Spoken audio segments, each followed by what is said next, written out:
সুন্দর পরিপাটি আর একটা গোছানো সংসার সব মেয়েরই স্বপ্ন। আর এই গোছানো সংসারের পিছনে থাকে অক্লান্ত পরিশ্রম। হ্যালো ফ্রেন্ড, আসসালামু আলাইকুম। সবাই কেমন আছেন? আশা করছি আল্লাহর রহমতে সবাই ভালো আছেন, সুস্থ আছেন। ভিডিও প্রথমেই সবার কাছে একটা লাইক চেয়েছি, প্লিজ সবাই একটা লাইক দিয়ে ভিডিওটা কন্টিনিউ করবেন। আজকে সকাল 9টা বা 10টা থেকে শুরু করে বিকেল পর্যন্ত কি করলাম এর কিছু অংশ আপনাদের সাথে শেয়ার করছি। সকালে নাস্তাটা শেষ করে বাচ্চাদের সাথে শুয়ে বসেছিলাম। সকালবেলা আকাশটা এতটা পরিষ্কার বা রোদ উঠবে এরকম মনে হচ্ছিল না, তাই যে এত কাপড় চোপড় ধুবে প্ল্যান ছিল না। যখন দেখি যে 9টা 10টার দিকে অনেক রোদ উঠেছে, তাই এতগুলা কাপড় চোপড় একসাথে ধুতে হলো।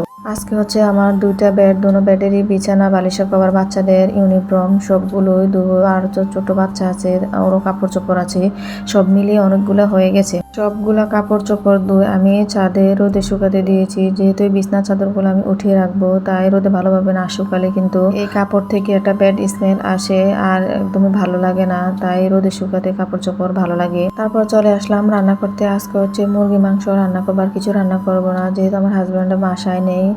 ওদের বাবা তো বাসায় থাকলে ওদেরকে জিজ্ঞেস করতো যে কী খাবে, বাচ্চারা যা বলে তাই রান্না করতে বলে। আজকে আমার হাজব্যান্ড বাসায় নেই। আজকে আমরা মুরগি মাংস হচ্ছে আলু দিয়ে রান্না করব আর ভাতে রান্না করব। ব্রয়লার মুরগির মাংস আমি সবসময় ভেজে রান্না করি, ভেজে রান্না করলে খেতে ভালো লাগে। আর সাথে হচ্ছে আলু তো থাকবে। আমার যে কোনো মাংসের সাথে আলু না দিলে একদমই ভালো লাগে না। আলু বাচ্চারাও পছন্দ করে, আমরাও বেশ পছন্দ করি, তাই যে কোনো মাংসের সাথে আমি আলু দিই। আলু আর মাংস ভেজে যে তেলটা ছিল, এই তেলটার মধ্যে হচ্ছে সব ধরনের মশলা দিয়ে কষিয়ে সাথে একটা টমেটো দিয়েছি। ভালোভাবে কষিয়ে হচ্ছেন এখন মাংস আর আলু দিয়ে কষিয়ে নিয়েছি। তারপর হচ্ছে পরিমাণ মতো পানি দিয়ে দিয়েছি। এখন হচ্ছে ঢাকনা দিয়ে কিছুক্ষণ রান্না করব। আজকে অনেক রোদ আর কিন্তু অনেক গরমও। হঠাৎ করে এরকম গরম লাগলে না শরীরটা একদমই খারাপ লাগে। আমার বাচ্চারা বলছিল যে আম্মু একটু শরবত করে দাও, তাই এখানে হচ্ছে আমি লেবু আর একটু ট্যাং দিয়ে তাদেরকে শরবত করে দিয়েছি, আমিও খেয়েছি। শরবত খেয়ে আমি ছাদে চলে গিয়েছি, যেহেতু অনেক রোদ। পাতলা যে কাপড়গুলো আছে এগুলো হচ্ছে নিয়ে আসবো। এত কড়া রোদ, আবার পাতলা কাপড় অনেকক্ষণ রাখলে কাপড় নষ্ট হয়ে যায়, রং জ্বলে যায়। তাই শুকনো কাপড়গুলো বেছে নিয়ে আসছি, আর বাকিগুলো হচ্ছে রেখে দিয়ে আসছি, এগুলো আবার পরে আনবো।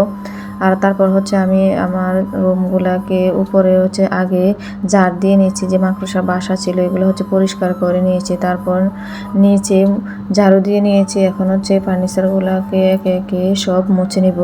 যেদিন বেডশিটগুলা ধুই এদিন সবসময় এই কাজগুলা করার চেষ্টা করি, তাহলে আর বেশি রুম ময়লা হয় না। আর এই ওয়ার্ড্রোবের উপরের কথা কি বলবো, এই ওয়ার্ড্রোবের উপরে তো অনেক ময়লা হয়, প্রতিদিনই এলোমেলো হয়ে যায়। যেহেতু বাচ্চারা নামিয়ে কসমেটিক ব্যবহার করে, ওইগুলো এলোমেলো করে না, এগুলো প্রতিদিনই সুন্দর করে গুছিয়ে রাখতে হয়। সবকিছু গুছিয়ে রেখে এখন আমি 2টা চাদর নামিয়ে নিচ্ছি 2 বেডের জন্য।